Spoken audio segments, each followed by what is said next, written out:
తిరిగి సాయంకాల సమయంలో ప్రభు మనకు అనుగ్రహించిన ఈ సమయాన్ని బట్టి ప్రభు వందనాలు స్తోత్రం చెల్లించుకుంటూ ఉందాం. ఆయన కృప నిరంతరమును గాక.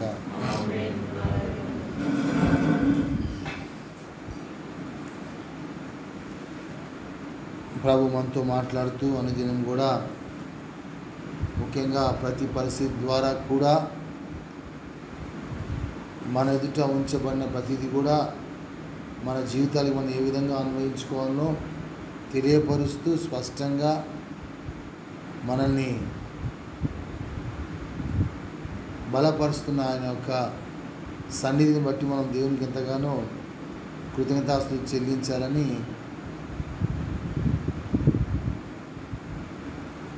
దేవుని యొక్క చిత్తం ఏంటున్నది. కృతజ్ఞతాస్తుతులు చెల్లించడం అనేది నిజంగా మొట్టమొదటి కూడా ప్రభు నామాన్ని బట్టి నేను ఇంతకుముందు జ్ఞాపకం చేశాను. క్షమించుటకు సిద్ధ మనస్సు కలవాడు. అయ్యా నేను తప్పు చేస్తా, నా తప్పులు క్షమించమని కాదు, నా సహోదరులు ఇశ్రాయేలు వారు చేసే తప్పుని ప్రభువా నువ్వు క్షమించడానికి శ్రమించేంతగా గుర్తుపట్టినంతగా వారు మీరు దాన్ని దేవునితో మీరు దాన్ని జ్ఞాపకం చేసుకోలేనంతగా నేను ప్రభువా నీతో నేను ఉంటాను. అంత ప్రేమను నేను చూపించగలుగుతా, అంత విశ్వాసాన్ని నేను చూపించగలుగుతా, అంత బాధ్యత నేను కలిగి ఉంటాను, వారి పక్షాన నేను ఉంటున్నాను అని ఒక కమిట్మెంట్ అనేది మనం ఎప్పుడైతే ప్రభు సన్నిధిలో మనం కలిగి ఉంటామో ప్రభు మనల్ని ఎంతగానో నడిపించే దేవుడు అంటున్నాడు. ఆయన క్షమించుటకు సిద్ధమైన వాడు, అంతే. అటువంటి భక్తుల్ని దేవుడు ఏర్పాటు చేసుకొని ఉంటున్నాడు. అలా మనం ఉండాలని, ఆ కాన్సెప్ట్ మనం కలిగి ఉండాలని దేవుని చిత్తమవుతున్నది. ప్రభువా ఈరోజు నేను ప్రార్థిస్తున్నా అంటే ఎందుకు ప్రార్థిస్తున్నా? నా సహోదరుడు ఉండబట్టే నేను ప్రార్థించగలుగుతున్నాను. ఆ కాన్సెప్ట్ మనం కలిగి ఉండాలి. నా సహోదరుడు లేకపోతే నేను ఈ విధంగా సహవాసంగా నేను కూడుకోలేని వాడిని కాదు, కూడుకోలేకపోయేవాడిని. సహవాసమే లేకపోతే, కూడికే లేకపోతే ఏమేదమ్మా మన ప్రభు సన్నిధిలో కనబడే వాళ్ళమా? ప్రభు మనతో మాట్లాడేవాడా?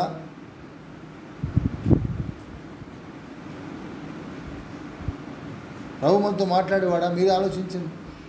అంటే మనం ఈరోజు ఈ విధంగా కూడుకుంటున్నామంటే లోకానికి దూరంగా ఉంటూ మనము కుటుంబంగా ఈ విధంగా కూడుకనికి ఒక ధైర్యం, ఒక అవకాశం వచ్చింది. కేవలం దేని బట్టి వచ్చింది? అయ్యా వారు లేకుండా నేను లేనయ్యా అనే కాన్సెప్ట్ మనకు కావాలి. పరిశుద్ధ పౌలు అంతే చేశారు. ఏంటమ్మా వారు లేకపోతే, మీరు లేకపోతే నా జీవ కిరీటం లేదంటాడు. మీరు మా పని, మీరు లేకపోతే నేను ఎక్కడున్నా? నేను ఎంత చేస్తే గాల్లో కొట్టుకుంటే కుదురుతుందా? ఇది ప్రతి ఒక్కరి యొక్క కాన్సెప్ట్. ప్రభువా నా సహోదరుడు చేయబట్టి నేను ఇక్కడ ఉండగలిగిన, నా సహోదరుడు చేయబట్టి నేను ప్రార్థన చేయగలిగిన, వారు లేకుండా నేనేమీ చేయలేను అన్న కాన్సెప్ట్ మనం ఎప్పుడైతే మనం కలిగి ఉంటామో ప్రభు సన్నిధిలో, అప్పుడే మనము దేవుణ్ణి దీర్ఘశాంతుడిగా మనం చూపించగలుగుతాం, దయాళుడిగా మనం చూపించగలుగుతాం, కృపగల దేవుడిగా మనం చూపించగలుగుతాం. స్తుతించాలి. ఎంతసేపు పాడుకుంటామా? నేను ఒక్కరిని పాడుకుంటే కుదురుద్దా? ఇద్దరు లేక ముగ్గురు నా నామాన కూడి ఉంటే అక్కడ నేను వారి మధ్యన ఉంటానని ప్రభు సెలవిచ్చుకున్నాను. ఆ ముగ్గురు కూడా లేకపోతే ఎలా ఉంటుంది? ఎలా స్తుతించగలుగుతా? ఎలా నేను ఆరాధించగలుగుతా? ఆరాధించడానికి కారణం ఏంటమ్మా? కూడికే. ఆరాధించలేను, లేకపోతే ఆరాధించలేను. ఈరోజు నేను ఆరాధించాలన్నా, నేను దేవుని వాక్యాన్ని వినాలన్నా, మందలో నిలిచి ఉండాలన్నా, ఆయన శరీరక్తాలు పుచ్చుకోవాలన్నా, ప్రతి దానికి కూడా ఏంటమ్మా? సహోదరులు లేనిదే ఏదీ జరగదు. ఆయన లేనిదే నేను లేనిది, మీరు లేనిది నేను లేను అన్నట్లుగా ఎప్పుడైతే మనం జీవించగలుగుతామో అప్పుడే ఒక సరైన అవగాహన కలిగి మనం జీవించగలుగుతాం. లేకపోతే మనం జీవించే జీవితం అంతా కూడా వ్యర్థమైపోతాం. అందుకే ఎక్కడ కూడా నెవర్ జడ్జ్ ఎనీబడి. ఏంటమ్మా? తీర్పు తీర్చు మనసురా. రోమాపత్రిక 2వ అధ్యాయము 5వ వచనం.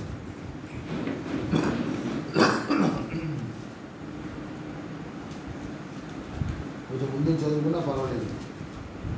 రోమాపత్రిక 2వ అధ్యాయం మొదటి వచనం చదివిన వాడు. కాబట్టి తీర్పు తీర్చు మనుషుడా,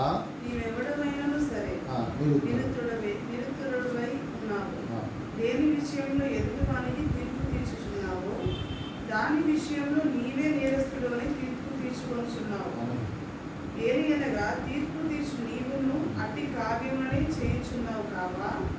అట్టి కార్యములు చేయు వారి మీద దేవుని తీర్పు సత్యమును అనుసరించినదే అని ఎరుగుదును.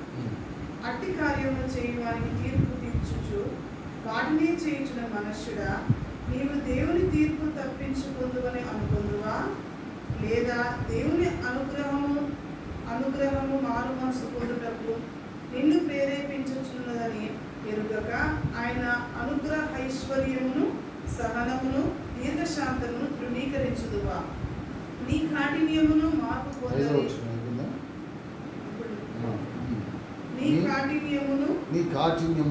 మార్పు పొందని మార్పు పొందని నీ హృదయమును అనుసరించి ఉగ్రత దినమందు అనగా దేవుని న్యాయమైన తీర్పు బయలుపరచబడు దినమందు నీకు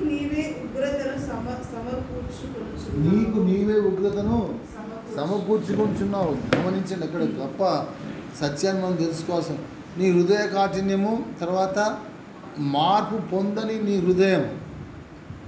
నీ కాఠిన్యం ఉన్నది ఎవరితో కాదు, నీ కాఠిన్యాన్ని బట్టి, మార్పు పొందని నీ హృదయాన్ని బట్టి నీకు నీవుగా ఏం చేస్తున్నావు? ఉగ్రతను సమకూర్చుకుంటున్నావు సహోదరు. Very very important. ఉగ్రత ఎక్కడో లేదు, ఎవరో చూపించేది కాదమ్మా. ఆ ఉగ్రతను మనం సమకూర్చుకుంటున్నాం. జాగ్రత్త. ఎవరు? తీర్పు తీర్చేవారు. Do not judge anybody. ఆయన ప్రార్థన లేదు, ఏం లేదు. ఆయన అది లేదు, ఆమెలో అది లేదు. ఏంటమ్మా? ఎవడమ్మా నువ్వు తీర్పు తీర్చడానికి? Who are you? Who am I? నేనెవరు? నీవెవరివి? మనం ఎవరు అమ్మా? Don't dare. నువ్వు డేర్ చేసినావంటే నీ సహోదరుడా వాళ్ళ సంగతి ఏమి, కానీ నువ్వు మాత్రం నీ ఉగ్రత మాత్రం నీవు సమకూర్చుకుంటావు. దానివల్ల హృదయము కఠినపరచబడుతుంది. హృదయము మార్పు చెందదు. ఎప్పుడు డు నాట్ కంపేర్ ఎనీబడి. ఎవరితో పోల్చుకోవద్దు. వారు అట్లా ఉన్నా, నేను ఇట్లా ఉన్నా, వాళ్ళు అది చేస్తున్నా, నేను అది చేయట్లేదు. ఇటువంటి కంపారిజన్ ఉంటే మాత్రం ఎటువంటి పరిస్థితుల్లో కూడా ఆ ఉగ్రత పెరుగుద్దే కానీ తగ్గదు. Never judge under any circumstances. అటువంటి పరిస్థితి వచ్చినా కూడా మనము ఎంతో జాగ్రత్తతో మన యొక్క జీవితాన్ని మనము సరిచేసుకోవాల్సిన వారం ఉంటున్నాం. దేవుడు మనకి ఇచ్చిన గొప్ప జీవితము, జాగ్రత్త. Never judge, never grumble. సనగొద్దు కూడా. తీర్పు వదిలిపెట్టండి. సనగటం కూడా ఉండకూడదు. సనగటం వల్ల సంహారకుని చేతిలో పడ్డారు. ఎవరమ్మా? ఇశ్రాయేలు అందరూ కూడా కదా. 1 కొరింథీ 10వ అధ్యాయం ఉంటుంది. సంహారకుని చేత వారు హింసింపడరు. వారు ఏం చేయాలమ్మా? చనిపోయారు. కాబట్టి ఎక్కడ కూడా మన గ్రంబ్లింగ్ అని కానీ, హృదయ కాఠిన్యం కానీ ఎక్కడికో మన జీవితం రాకుండా, అక్కడ ఏంటంటే ఒక సెల్ఫ్ ప్రైడ్ వచ్చేస్తుంది. నేను, నాది అనే అందుకే నేను అనే మాట పోవాలంటే వారు లేకుండా నేను లేను అనే ఒక భావన, ఒక కాన్సెప్ట్ మనం కలిగి ఉన్నాం. నేను లేకుండా వారు కాదు. ఏంటమ్మా? నేను లేకుండా వారు కాదు, వారు లేకుండా లేను అని ప్రతి ఒక్కరూ అనుకోవాలి. వారు లేకుండా నేను లేనని ఆ యొక్క సమయాన్ని ఆ యొక్క విధంగా మనం జీవించగలుగుతున్నామా లేదా అని మనం జ్ఞాపకం చేసుకుంటూ ఉండాలి. ప్రభువు చెప్తున్న మాట, మనకు ఒక చక్కటి కార్యానుకూలమైన సమయము దేవుడు మనకు దయచేసి ఉంటున్నాడు. ఏంటమ్మా? కార్యం జరిగించడానికి అనుకూల సమయాన్ని దేవుడు ఇక్కడ మనకు దయచేసి ఉంటున్నాడు. లేకపోతే ఏంటమ్మా ఎక్కడెక్కడో ఉండాల్సిన వారం మనం ఏంటమ్మా ఒక చోట మనం కూడుకొని ఇక్కడ ఉంటున్నామంటే అర్థం ఏంటి? ఒక చక్కటి సమయాన్ని కార్యాన్ని ఇదేంటమ్మా ఉత్తగుంటే మేము ఏం చేయగలుగుతాం? అమ్మ ఇదే చేస్తున్నాం, మనం ప్రార్థన చేయగలుగుతున్నాం, ఇంకా ఐక్యతను పెంచుకోగలుగుతున్నాం. దీని ద్వారా ఒక కార్యం జరుగుతుంది గమనించాం. ఇటువంటి కార్యాన్ని దేవుడు కృపలో మనకు అనుగ్రహించుకున్నాడు. ఈ కార్యాన్ని మనము అనుకూల సమయంగా మనము గుర్తుపట్టి ఎప్పుడైతే మనం జీవిస్తామో అప్పుడే మనము ఆయన ఈ యొక్క కాన్సెప్ట్ అనేది మన జీవితంలో ఉండగలుగుతుంది. హృదయ కాఠిన్యం రాదమ్మా. తర్వాత మన జీవితంలో కాఠిన్యం అనేది లేకుండా పరిశుద్ధంగా మనం జీవించగలుగుతాం. అందుకే దేవుడు మనల్ని ఏర్పాటు చేసుకుంటున్నాడు. ఉదయకాల సమయంలో కూడా అదే మాట జ్ఞాపకం చేశాను. పడవ మునిగిపోతున్నప్పుడు ఏం కోరుకుంటున్నాం? ఏంటమ్మా? పడవ మునిగిపోయేటప్పుడు ఏమేం కోరుకోగలుగుతాము అది మనం తెలుసుకోవాలి. ఇది అంచె దినాల్లో ఉంటున్నాం. బహు క్లిష్టమైన పరిస్థితులు చుట్టూ మనల్ని ఆవరించింది. దాని యొక్క అంతం ఎక్కడో ఎవ్వరికీ అర్థం కావట్లేదు. ఏ మానవునికి కూడా అర్థం కావట్లేదు. దాని అంతం ఏంటో అర్థం కావట్లేదు. ఏదో కొంతమందిగా ఆ యొక్క లింక్ని కట్ చేయగలుగుతారేమో కానీ ఆ వైరస్ని ఎవరు కూడా తీయలేరు. అది చాలా కష్టమైన పరిస్థితి. అటువంటి స్థితిలో మనం ఉన్నాం. హెచ్చరిస్తున్నాను. ఆ మాట నమ్మండి, గమనించి ఆ మాట ఇంకా మనం చాలా సరి చేసుకోవాలి. మన ప్రార్థనలు మారాలి. ఉదయకాల సమయంలో కూడా మనం జ్ఞాపకం చేసుకున్నాం. ఏంటమ్మా? స్టేట్స్ జ్ఞాపకం 3 స్థితులు. ఏంటమ్మా 3 స్థితులు ఏంటి? వెచ్చని స్థితి, చల్లని స్థితి, నుడివెచ్చని స్థితి. ఈరోజు ఎక్కువ భాగం అంతా కూడా నుడివెచ్చని స్థితి. కొద్దిగా తెలుసుకున్న నాకు బాగోవచ్చు. అది చాలా డేంజరస్ స్టేట్ అన్నమాట. చాలా డేంజరస్ స్టేట్. కొద్దిగా తెలుసుకుంటున్నాం, కొంచెం ఎక్కువగా తెలుసుకుంటున్నామో నాకు అంతా తెలుసు అనుకోవటం అనేది అదేంటమ్మా? దేవుడు తన నోట నుంచి ఆయన ఉమ్మివేస్తా అంటున్నాడు. ఈరోజు సహోదరుడు అందుకే దేవుడు మనతో మాట్లాడుతున్నాడు. మనకి ఏమీ తెలియదు. ఎంతో ఉన్నది. ఏంటమ్మా? ఎంతో ఉన్నది. ఉన్న దాంట్లో ఇచ్చినాం. ఏంటమ్మా? ఉన్న దాంట్లో ఇచ్చి ఏమీ ఇయ్యలేదు అనుకుంటాం. ఏంటమ్మా? వెచ్చని స్థితి. ఏదమ్మా? ఇచ్చి నేను ఏమి ఇయ్యలేదు అని ఒక భావన ఎప్పుడైతే మనం కలిగి ఉంటామో అప్పుడేంటమ్మా? అది వెచ్చని స్థితి. ఏదో ఒక చిన్న పని అబ్బో మొత్తం నేను చేస్తున్నాను ఫీలింగ్ కలిగి ఉంటే ఏంటమ్మా? అది నుండి వెచ్చని స్థితి. డేంజరస్. 3 స్టేట్ గురించి మనకు సంబంధం లేదు. ఈ 2 స్టేట్ల గురించి మనం ఆలోచిద్దాం సార్. ఎంతగా మనం జీవిస్తున్నాం, ఆ విధంగా జీవించలేకపోతున్నాం.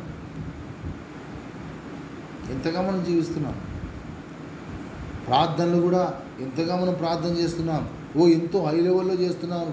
ఎంతో ప్రార్థన చేసి ప్రభువా నాయన నేను దాసుడు దీనవలసింది, ఎంతో చేసి కూడా నేను నిష్ప్రయోజన దాసుడు అని చెప్పటం అనేది హెచ్చైన స్థితి. కొద్దిగా చేసి నేను లేకపోతే ఆయన ఎక్కడ ఉన్నాడు, నేను చేస్తే ఇక్కడ బతుకుతున్నాడు అనే ఒక కాన్సెప్ట్ కలుగుంటే నులివెచ్చని స్థితి. ఉమ్మివేయ